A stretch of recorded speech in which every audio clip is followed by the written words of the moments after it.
ಈಗ ಕಲಬುರಗಿ ಜಿಲ್ಲೆಯಲ್ಲಿ ಕೋವಿಡ್ನ ನಿಯಂತ್ರಣದ ಬಗ್ಗೆ ಮತ್ತು ಕೋವಿಡ್ನ ಸ್ಥಿತಿಗತಿಗಳ ಬಗ್ಗೆ ಸಂಪೂರ್ಣವಾಗಿ ಸಮಗ್ರವಾಗಿ ಇವತ್ತು ಮಾನ್ಯ ಸಂಸದರು ಈ ಜಿಲ್ಲೆಯ ಎಲ್ಲ ಶಾಸಕ ಸ್ನೇಹಿತರು, ಜಿಲ್ಲಾಡಳಿತ, ಆರೋಗ್ಯ ಇಲಾಖೆಯ ಎಲ್ಲ ಅಧಿಕಾರಿಗಳು,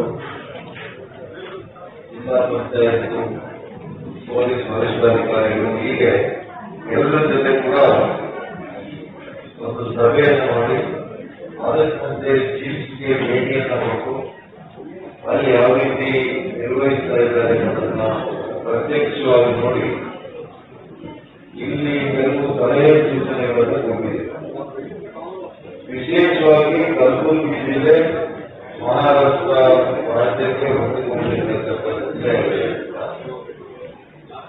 ಪ್ರಾರಂಭದಲ್ಲಿ ಸೋಂಕಿತರ ಸಂಖ್ಯೆ ಅಲ್ಲಿಂದಲೇ ಇದು ಬಂದಿದೆ ಎಂದು ಪುರಾವೆಗಳು ಹೇಳ್ತಾರೆ.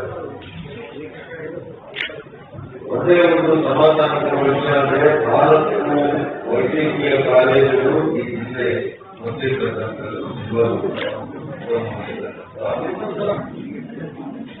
ಇದರ ಜೊತೆಗೆ ಯಾರ ಮನೆಗಳಲ್ಲಿ ಅವರನ್ನ ಐಸೋಲೇಷನ್ ಆಗಿದ್ದಾರೆ, ಪ್ರತ್ಯೇಕಗೊಳಿಸಿಕೊಂಡಿದ್ದಾರೆ, ಅವರಿಗೆ ಒಂದು ಮೆಡಿಕಲ್ ಮಿಷನ್ ಏನು ಔಷಧಿಯನ್ನು ಕೊಡಬೇಕು ಅಂತೇಳಿ ಈಗಾಗಲೇ ನಾವು ನಿಗದಿ ಮಾಡಿದ್ದೇವೆ.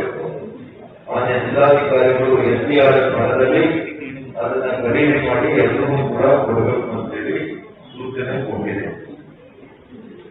ಇದರ ಜೊತೆಗೆ ಅನಗತ್ಯವಾಗಿ ಹೆದರಿಕೆಯನ್ನು ಇವತ್ತು ಆತಂಕಗೊಂಡು ಯಾರಿಗೆ ರೋಗದ ಲಕ್ಷಣಗಳು ಇಲ್ಲಿಯೂ ಕೂಡ ಇವತ್ತು ಆಸ್ಪತ್ರೆಗಳು ಹೋಗ್ಬೇಕು ಅನ್ನೋಂಥದ್ದು, ರೆಮಿಡಿಸಿವಿರ್ ತೆಗೆದುಕೊಳ್ಬೇಕು, ಆಕ್ಸಿಜನ್ ಬೇಕು ಅಂತೇಳಿ ಜನರು ಮಾನಸಿಕವಾಗಿ ಸ್ವಲ್ಪ ಕುಗ್ಗಿದೆ.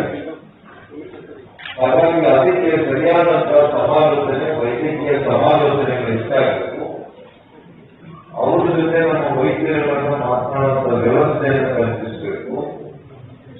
ನಮ್ಮ ಹೋಮ್ ಐಸೋಲೇಷನ್ ಟೀಮ್ ಗ್ರಾಮೀಣ ಪ್ರದೇಶದಲ್ಲಿ, ನಗರ ಪ್ರದೇಶ ಎರಡರಲ್ಲಿ ಕೂಡ ಅವರನ್ನು ಹೋಗಿ ಭೇಟಿ ಮಾಡಿ ಅವರಿಗೆ ಸ್ಥೈರ್ಯವನ್ನ, ವೈದ್ಯಕೀಯ